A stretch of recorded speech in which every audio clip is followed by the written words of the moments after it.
Soni madam बड़े बुरे तरीके से लुटने वाली है और इस चीज की खबर हो चुकी है गुड्डी को। क्योंकि गुड्डी को फिर से ऐसे ऐसे ख्वाब आ रहे हैं कि वो परेशान होती है और नींद में उठ के चीखने लग जाती है।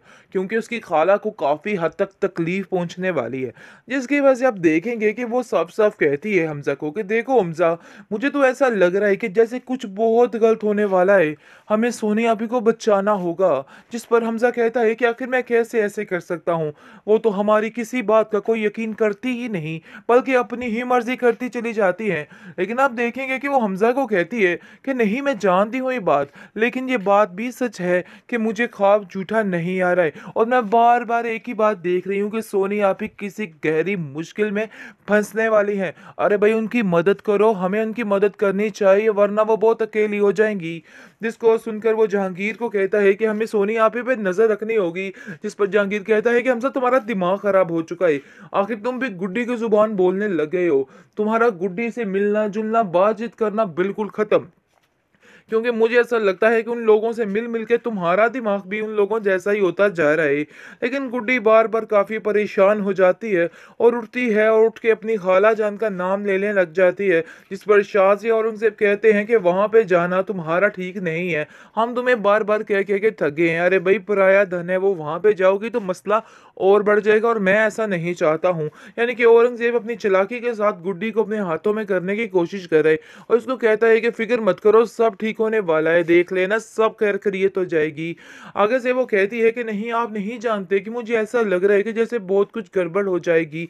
इस पर शाजिया हैरान और परेशान हो जाती है कि ऐसा ना हो कि उन सब लोगों की असलियत जो है वो खुल जाए। और जिसकी वजह से वो कहती है कि अरे कैसी बातें कर रही हो, क्यों अपना दिमाग हलकान कर रही है। क्योंकि वो उन बातों से काफ़ी परेशान होती है कि जो भी मसले बनने होते हैं, सारी चीज़ों के मसले इस तक पहले पहुंच जाते हैं। इसकी वजह से वो काफ़ी परेशान भी नज़र आ रही है और कहती है कि आखिर ये क्या मामला है, मुझे तो कुछ समझ नहीं आ रही है। आखिर कब तक ये सब कुछ सिस्टम चलेगा। अरे भाई, जो इस लड़की का करना है जट से ही कर दो, क्योंकि मुझे नहीं लगता है कि इस लड़की को यहाँ पे मजीद हम लोग रख सकते हैं।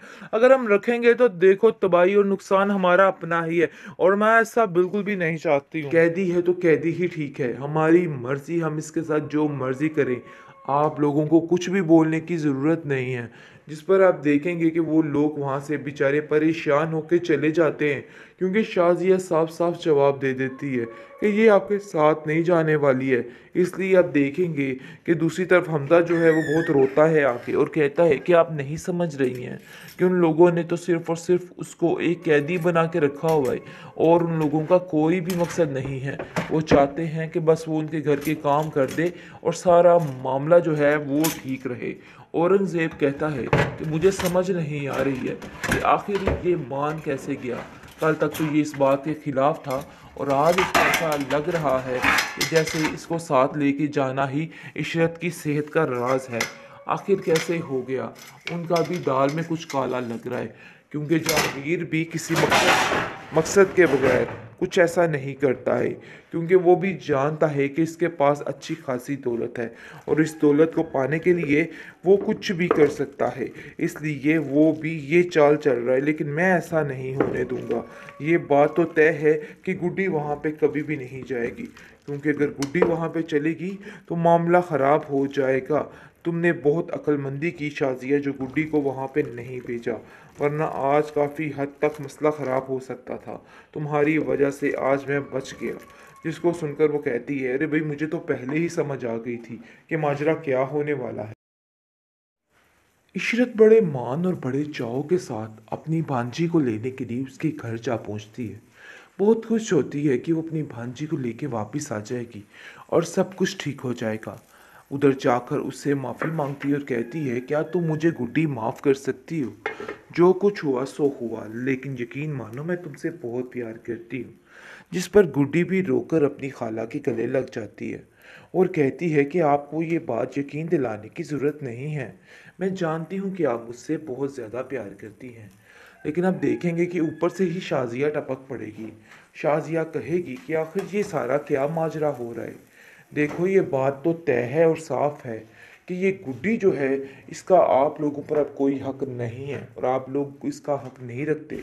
आप लोगों ने ही इसको जाने के लिए कहा था, तो अब आप लोग कैसे इसको ये की जा सकती है, जिस पर जहांगीर आप देखेंगे कि उसको कहता है कि देखो इसकी तबीयत ख़राब रहती है इशरत की, जिसकी वजह से हम यहाँ पर आए हैं और हम चाहते हैं कि जितनी जल्दी हो सके तुम गुड्डी को हमारे हवाले कर दो ताकि इशरत की तबीयत भी ठीक हो सके। जिस पर साफ साफ शाजिया कह देती है कि आप लोगों का दिमाग ख़राब हो चुका है, कैसे सोच सकते हैं आप कि मैं आपके साथ इसको भेज दूंगी। अरे भाई ऐसा नहीं हो सकता, ये बात अपने जहन से निकाल दीजिए। अगर आप लोग ऐसा सोच रहे हैं ना तो फिर देखिएगा। जिस पर वो साफ साफ गुस्से में आग बगोला हो जाती है और छुरी निकाल लेती है और कहती है कि खबरदार गुड्डी को यहाँ से कोई लेके गया, अगर आप लोगों ने गुड्डी को यहाँ से कभी लेके गए तो मेरा मरा हुआ मुंह देखेंगे। जिस पर आप देखेंगे कि गुड्डी भी परेशान हो जाती है और हालांकि साथ से पीछे हो जाती है क्योंकि वो जानती है कि माजरा ख़राब हो जाएगा। अपनी खाला से कहती है कि आप यहाँ से चले जाएं, मैं आपकी इस तरह से जलालत बर्दाश्त नहीं कर सकती हूँ।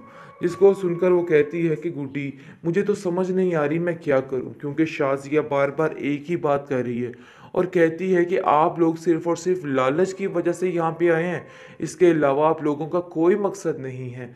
जिस पर आप देखेंगे कि जहांगीर भी उल्ट पड़ता है और कहता है कि ये क्या मामला है औरंगज़ेब, आप लोगों ने क्या तमाशा पकड़ रखा है, आप लोग सरासर उसको कैदी बना के रखा हुआ है, इसके अलावा आप लोगों का कोई भी मकसद नहीं है। जिस पर शाजिया कहती है कि बस कैदी है तो कैदी ही ठीक है, हमारी मर्ज़ी, हम इसके साथ जो मर्ज़ी करें, आप लोगों को कुछ भी बोलने की ज़रूरत नहीं है। जिस पर आप देखेंगे कि वो लोग वहाँ से बेचारे परेशान होकर चले जाते हैं क्योंकि शाजिया साफ साफ जवाब दे देती है कि ये आपके साथ नहीं जाने वाली है। इसलिए आप देखेंगे कि दूसरी तरफ हमजा जो है वो बहुत रोता है आके और कहता है कि आप नहीं समझ रही हैं कि उन लोगों ने तो सिर्फ और सिर्फ उसको एक कैदी बना के रखा हुआ है और उन लोगों का कोई भी मकसद नहीं है। वो चाहते हैं कि बस वो उनके घर के काम कर दे और सारा मामला जो है वो ठीक रहे। औरंगज़ेब कहता है कि मुझे समझ नहीं आ रही है कि आखिर ये मान कैसे गया, कल तक तो ये इस बात के खिलाफ था और आज इसको ऐसा लग रहा है कि जैसे इसको साथ लेके जाना ही इशरत की सेहत का राज है। आखिर कैसे हो गया, उनका भी दाल में कुछ काला लग रहा है क्योंकि जहांगीर भी किसी मकसद के बगैर कुछ ऐसा नहीं करता है, क्योंकि वो भी जानता है कि इसके पास अच्छी खासी दौलत है और इस दौलत को पाने के लिए वो कुछ भी कर सकता है। इसलिए वो भी ये चाल चल रहा है, लेकिन मैं ऐसा नहीं होने दूंगा। ये बात तो तय है कि गुड्डी वहाँ पे कभी भी नहीं जाएगी, क्योंकि अगर गुड्डी वहाँ पे चलेगी तो मामला ख़राब हो जाएगा। तुमने बहुत अक्लमंदी की शाजिया जो गुड्डी को वहाँ पे नहीं भेजा, वरना आज काफ़ी हद तक मसला ख़राब हो सकता था। तुम्हारी वजह से आज मैं बच गया। जिसको सुनकर वो